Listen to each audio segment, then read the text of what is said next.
Hey guys, how's it going? Kevin Cleary here with a comparison video. I think this one's going to be a lot of fun. It's certainly one that I was curious about, and even for my own purposes, I was happy to borrow the Spyderco Jojimbo 2 from my friend Bradley, who has lent other knives before, and I think we're going to see another one of his knives on the channel here shortly.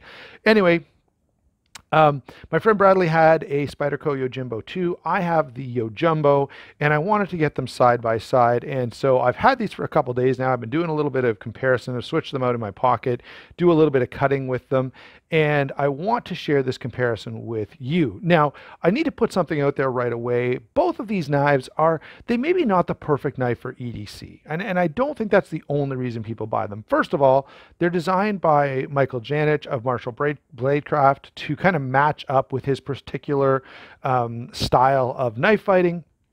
So that's number one. Number two, these knives are very different and distinctive. Okay, you know, if you think of like a Buck 110, or you think of, you know, a Spyderco Manix or a Para 2, you know, these are pretty popular EDC style knives, but they're also a fairly standard shape, right? The people buying these knives, I think, are primarily looking for something different. And so I wouldn't recommend, right? If someone messaged me and said, Kevin, what EDC knife would you recommend? I'm not recommending a Jojimbo 2 or a Jojumbo to most people, right? These are for particular people who want something different and interesting. I'm sure there are some people out there who buy these because they're practitioners of the same martial art as Michael Janich, but I think most people are buying these as an EDC knife, and they are very capable for EDC. No question about that. I think a Wharncliffe blade is great for most EDC tasks, with the exception of food prep, and some food prep these even work really well for, because you can sort of slide the tip along a cutting board and the blade is so thin that it just works really well. You know, the places where they're not going to work well because of that transition are going to be, you know, any of those hard vegetables like carrots or potatoes or apples or something like that, or I guess fruits and vegetables. So now that we've kind of gotten that stuff out of the way, and you know that I'm primarily looking at this as an everyday carry option more so than a defensive option, that will hopefully give people a little bit of perspective. I will from time to time bring that in, but not a whole lot. Now, if you're looking at this, you can tell that the obvious difference between these two is size, right? They're essentially based on the same Michael Janich design, just one is jumbo compared to the standard. And, you know, the name sort of says it all. The Jojimbo is 7 3/4 inches. It's got a 3 1/4 inch blade, 4 1/2 inch handle, and 3 3/4 inches of grip area. Actually, pretty generous grip area for a knife of this size. Weighs in at 4 ounces. And this is one of those knives that I find in hand and in use feels bigger than it is. I've had knives before that were under 8 inches that I just couldn't enjoy because I felt like they were too small. I enjoy this knife a ton. I've had one, I love it, and I'm being reminded of how great they are by borrowing Bradley's. The Jojumbo is much, much bigger, guys. 9 3/8 overall, 3 15/16, so just a hair under 4 inches on the blade, 5 3/8 inches on the handle. So, you know, and you know, it's just a little over 5 1/4 really. 4 1/2 inches of grip area and 5.2 ounces. So 5.2 ounces. I don't know if I mentioned the ounces here. It's 4 ounces for the standard version. Okay, so that says a lot right there. If you own a Jojimbo 2 and you're thinking of going to the Jojumbo, if you love this knife, you'll probably love this one as well. It's the same thing, but bigger. And who doesn't want more of that?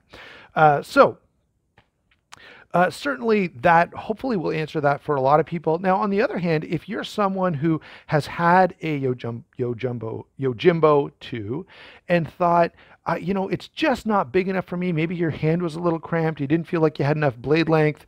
You know, this could be, you know, you thought, well, I like the design, I like the looks, but I want something bigger. Well, there you go. That's something bigger. Okay, so hopefully that kind of helps those of you who are in any of those categories to make your decision. Let's carry on here. The next thing to talk about is the blade. Similar blades. Okay, essentially they're the same, just one is longer. They're both S30V. They both have this very very deep hollow grind, which, by the way, I love. I do want to say this. I really enjoy Wharncliffes for EDC tasks, whether you're, and this particular Wharncliffe is so good because of that hollow grind. And if you've been around the channel for a while, you know I love hollow grinds.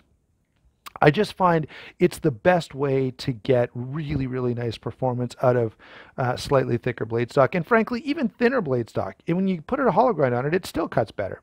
All right, so I'm a huge fan of hollow grinds. Both of these have it. I'm a huge fan of Wharncliffes. Outside of food prep or skinning an animal, right, you don't often need that belly on your knife for EDC type work. All right, I get it if you're in a kitchen and you want to do that little rocking motion, or if you're skinning an animal and you need that rounded part of the knife to kind of work along a bone or whatever. Okay, I get that there are needs for a knife with a belly, but for most EDC tasks, I'm cutting rope, cutting cardboard, opening packages for my kids, whatever the case may be. Yes, cutting some apples. I got a comment about cutting apples the other day because I seem to say that a lot, and it's because I think an apple is a great test for a blade's performance. If a knife splits the apple, that tells you it's not a great slicer, right? So I like both of these for EDC. Couple things to keep in mind. Very fine point here, like ridiculously so. Okay, the original had the same problem. This is not a knife you want to drop because that tip is going to break right off.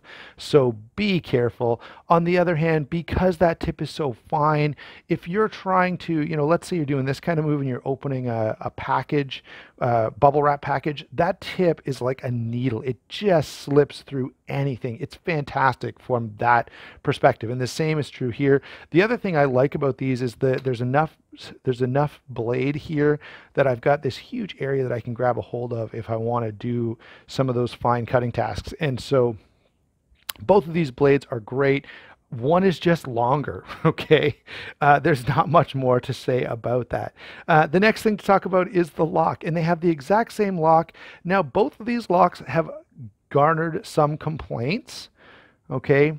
Many of you will already know that actually it's a pretty common modification to cut a little bit out of the Jojimbo because people complain that that lock is not accessible enough. I have no problem with it. And I don't know how this knife gets complaints when something like the Amalgam doesn't, or the Sliver Axe.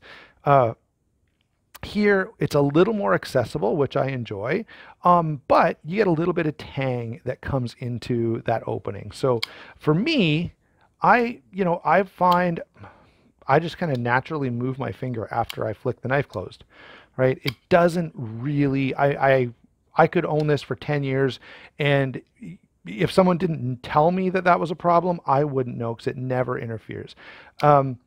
I guess if you're, very slowly closing the knife like this, but even then, like, who does that? You just unlock the knife and close it. All right. So that is one difference. Some people often complain about the accessibility of the lock here. They complain about the blade tang coming into that lock space here. Neither one is perfect. Neither one bothers me. I find both of them to be just fine.